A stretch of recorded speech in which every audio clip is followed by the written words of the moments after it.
1 Samuel, chapitre 31. Les Philistins livrèrent bataille à Israël, et les hommes d'Israël prirent la fuite devant les Philistins et tombèrent morts sur la montagne de Gilboa. Les Philistins poursuivirent Saül et ses fils, et tuèrent Jonathan, Abinadab et Malchishua, fils de Saül. L'effort du combat porta sur Saül. Les archers l'atteignirent et le blessèrent grièvement.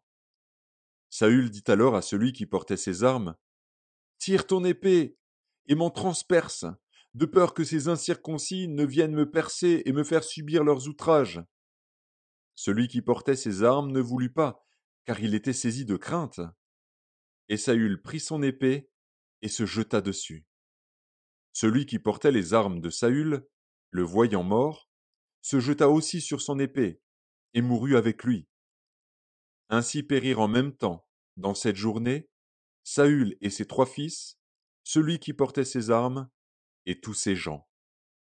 Ceux d'Israël qui étaient de ce côté de la vallée et de ce côté du Jourdain, ayant vu que les hommes d'Israël s'enfuyaient et que Saül et ses fils étaient morts, abandonnèrent leur ville pour prendre aussi la fuite. Et les Philistins allèrent s'y établir.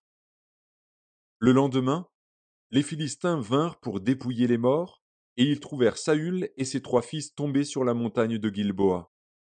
Ils coupèrent la tête de Saül et enlevèrent ses armes. Puis ils firent annoncer ces bonnes nouvelles par tout le pays des Philistins dans les maisons de leurs idoles et parmi le peuple.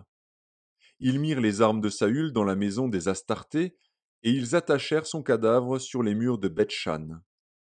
Lorsque les habitants de Jabès en Galaad apprirent comment les Philistins avaient traité Saül, tous les vaillants hommes se levèrent, et, après avoir marché toute la nuit, ils arrachèrent des murs de Beth-Shan le cadavre de Saül et ceux de ses fils. Puis ils revinrent à Jabès, où ils les brûlèrent. Ils prirent leurs os et les enterrèrent sous le tamarisc à Jabès. Et ils jeûnèrent 7 jours.